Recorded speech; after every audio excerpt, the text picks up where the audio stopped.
Hello and welcome to my YouTube channel. If you're regular here, you know I review many photographic, audio and video related products. Now today I'm taking a brief look at the brand new, well it is relatively brand new, it's about a month old, Fujifilm X-M5 that we have here. Now I recently done a video saying I probably wouldn't pre-order the X-M5. Well, I did order the X-M5 and I have it here, and this video is really just a introduction, what I think about this little camera in the last few days that I've had it. Now, me and Willow went out for a day. We went to our local shopping centre, outlet shopping centre, and we went to our local heritage railway museum. And we took a lot of photographs actually in the shopping centre and in the museum. The museum was great because of the low light features. A lot of the exhibits were in low light, so I was able to test the low light capabilities with this camera. And what we went out with the X-M5, and we wanted to compare it with the Sony ZV-E10 Mark II, purely because with this kit lens, the Sony kit lens, and the Fuji with its own kit lens, pretty much the same price, give or take about £50, £100, but they're priced very similar and the specs are very, very similar. Yeah, today we're going to be talking about the X-M5. Now it's a very, very lightweight body. It's 355 grams, very, very compact, and it is a plastic body, and that did concern me at first, but it doesn't now. It's actually very, very well made, and being plastic, it keeps the weight down. It isn't weather sealed, so don't be taking it out in heavy storms, heavy snow or anything like that, because it probably wouldn't like it. Likewise, the kit lens isn't weather sealed. It's quite a nice kit lens. It's the 15 to 45 kit lens with in-lens image stabilization. Quite important for this camera because this camera has no in-body image stabilization. It's got your traditional sort of on-off switch around the collar of a shutter button, 3-inch articulating screen. All these are normal features you'd find on most cameras nowadays. So it's got your 3-inch articulating screen, great for vlogging. It has actually got a vlog mode on this camera. It is designed as a content creation camera, so it has got all your 4K modes. It films in 6K, oversampled 6K, so the 4K footage that comes off this sensor is awesome. It's really, really good. 26 megapixel sensor inside. It's an X-Trans, Fuji X-Trans sensor, 425 AF points, and a contrast and phase detects AF points. So the phase detect points are actually on the sensor. It has all your different modes for subject detection. So it's got your obviously human eye and face and body detect, but it's also got your animal detect, great for you for photographing cats like I do all the time. And it's got your trains, planes, automobiles and what have you, subject detection on here as well. So all of that is great, and a very nice compact body. Although I would say the grip is actually quite nice, and as you say, it's quite small in my hands, which is nice when I'm taking it out. But I do find the grip on the ZV-E10 Mark II just that little bit better. But as I say, I'm going to talk about that in a different video. Yeah, nice and compact. It's older 126 battery, W126 battery it takes, not the newer battery, which is understandable because it's a really compact body. You get about 300 to 400 shots per battery charge, so it's not bad, you know. So it's the older W126 battery, same battery as what the XT50 takes. So yeah, it's pretty decent. I do like actually that they colour code the battery and they colour code the battery compartment. I know it's a little thing, but it is quite handy when you're rushing around and you want to make sure you get the battery in the right way. That just match the colours up and it slots in there very nicely. UHS-1 card slot. Unfortunately, it's where the battery compartment is. Not my favourite configuration by any means, particularly when you've got the camera on a tripod. You have to take the tripod mount off and take it off the tripod to be able to get to your battery or your SD card. And the actual tripod mount is right next to the flap as well, which is really annoying. But you know, it is what it is. That's how Fuji have done it. They've done the same on the XT50. That's got the SD card in with the battery, and the tripod is not quite so close, but you still have to take it off the tripod and the mount off the bottom of the camera to get to it. standard X mount lenses that it takes.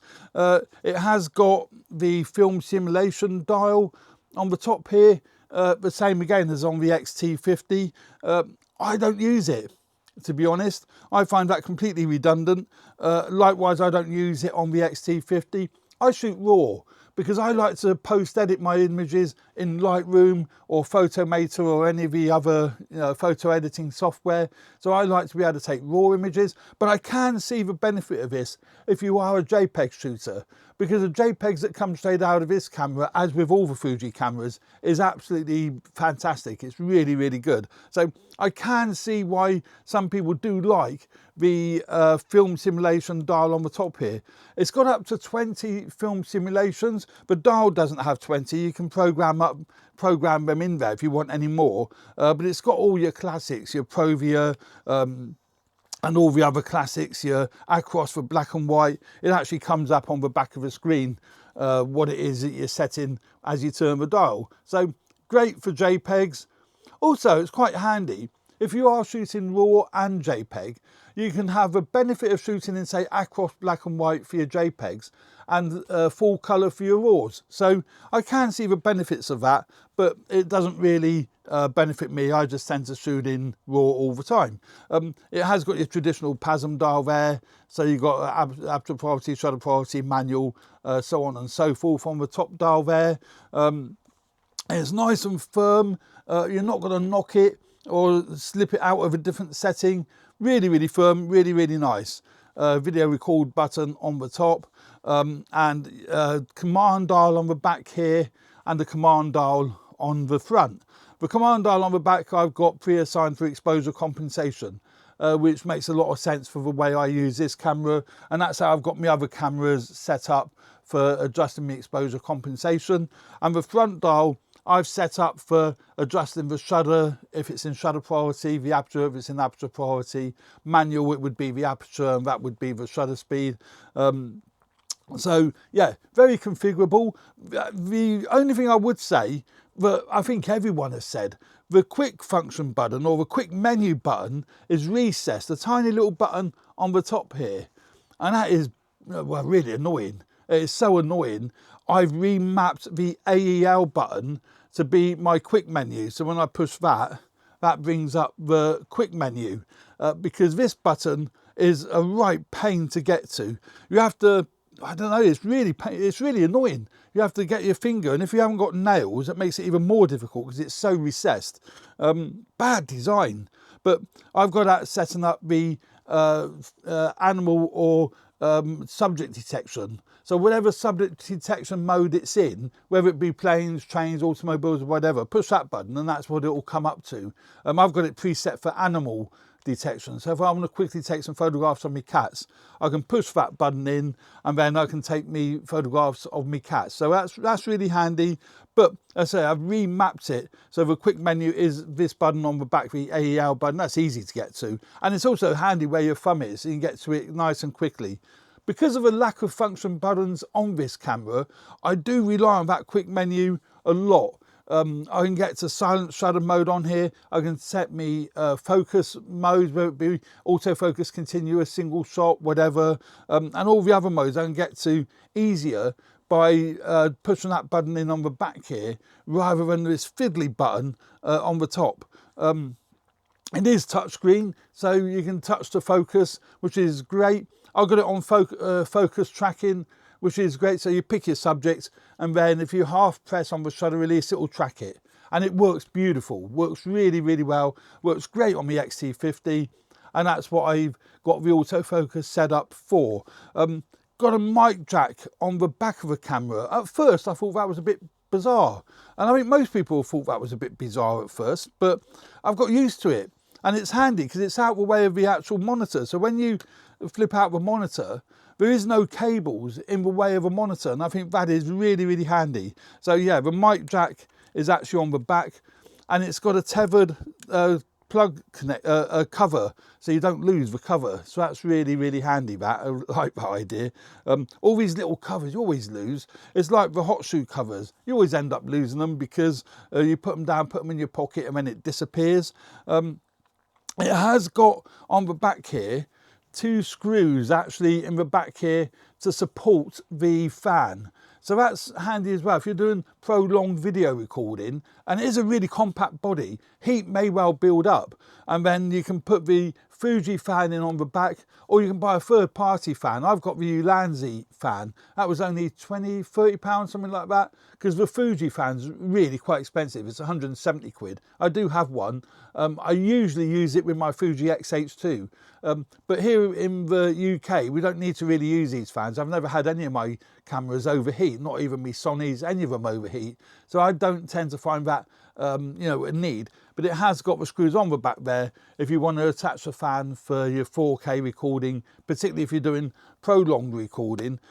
It also has the Fuji multi-interface shoe on the top there. Not many people, I don't think anyone's mentioned that before. Now it is a multi-interface shoe for microphone attachments, particularly the Tascam mic adapter that uses enables you to use XLR microphones with this camera. I've actually got it connected to my Fuji X-H2 at the moment, and I've got an XLR microphone, my Sennheiser MKE 600, going into the adapter, and then that goes into the camera. So this camera does support the XLR adapter. I have tried it, works great, and that's what that multi-interface shoe is there for. As I say, 3-inch articulating screen, no viewfinder. That's about it really as far as functions is concerned. It has got the joystick on the back for selecting your focus points. I know some people do prefer, rather than touching the screen, they do prefer to use the joystick, so you can use the joystick for moving your focus point around, and that works equally as well as touching the screen. You can see there that the focus point is moving as you move your joystick around. That works great. And when you're in single shot mode, this is in continuous autofocus at the moment. When you're in single shot, you can also use the dials to increase the size of the focus area. And I think that is, you know, that is unique, and that is really, really good. So yeah, handling wise, it's a really, really nice little camera. The only thing that is really, really frustrating, and I've actually turned off this feature, it's so annoyed me. This front dial, command dial, you can push it in and it activates a different function. So you can activate your ISO and various other functions. You can set up in the menu what you want to use it for. The amount of times I was out and my finger would knock the dial in, and you have error messages and all sorts of messages come up on the screen, you know, adjust your ISO, adjust this or whatever. Very, very annoying. It's far too sensitive. It just, you know, should be a firm push in rather than a soft push. Willow found exactly the same thing when she used the camera. It was far too easy to knock that dial. So I've turned that off now. So when I go out, all it will do is adjust the aperture as opposed to adjusting, you know, anything else, and resetting something. Yeah, very annoying. It does have also a tally light on the front and on the back. So when we're in video mode, to get into video mode, you literally just turn it. Again, it's on the PASM dial. You turn the PASM dial to video. That's a lot quicker and easier than it is on the XT50. That isn't on the PASM dial because there isn't a PASM dial on the XT50. So that's handy. You can turn that straight into video mode like that. And then when you hit record, you've got your red record frame around the monitor. You've also got a tally lamp just there on the actual camera itself, which is great. And there's also the tally lamp on the back of the camera. So brilliant when you're filming yourself or you're filming someone. They can see that the camera is rolling and you can see that it is actually recording. Like I can on my X-H2. I can see that is recording because the tally lamp is on, same as on my Sony ZV-1 Mark II. But I can't on my original Sony A7C. I've got to just hope that it is recording as opposed to seeing that it is recording. So yeah, very useful little feature there. Record button's easy enough to get to, that's not an issue. And it's got various vlogging features. Now, I won't be using this for vlogging because I'm not a vlogger, but I'll certainly be using it in here for content creation and for, you know, one of the angles in the studio here. So let's take a quick look at some of the images that we did take, you know, at the shopping centre and at the museum. Now, these images, as I say, are up on my Flickr page, and we used auto most of the time, but they've come out really nice. You can see here the ISO 3200. that was higher than it needed to be, but it still produced really nice clean images, even at that high ISO. But the colours are vivid, the colours are nice and sharp, and the detail, you can see all the detail in these strands of lights, very, very nice detail. Colour balance is excellent. I use auto white balance all the time. I don't muck around with manual white balance, and it's really good. Yellows are very vivid, and you know, it's just a really nice, sharp, vivid images. I always find reds is one of the worst colours to actually photograph, but reds with this sensor come out really good. And I say it's going to be very similar to the Fuji, if not identical to the Fujifilm X-M5. It's the same sensor and processor. I found the autofocus was really fast and snappy, and works really well whether you're photographing humans or whether you're photographing static subjects, moving subjects. I didn't have any issues with the autofocus with this camera. If we look at some of the images we took in the museum, again, I mean, virtually no light. That's gone up to 8,000 ISO, so we'll be a little bit noisy. Yeah, it's a bit noisy, but you know, it's done the job. It really did do the job. And even in low light, the autofocus was no issue. That's one thing I did notice, even though it cranked your ISO up, the autofocus was no issue. So there we go. Thanks very much for watching. I hope you found this video useful. Please subscribe if you haven't already done so. Hit the like button if you like the content of this video. That would be really, really helpful. And don't forget to share it with anyone you think might be interested in this video as well. So that'd be fantastic. Cheers for now. Bye.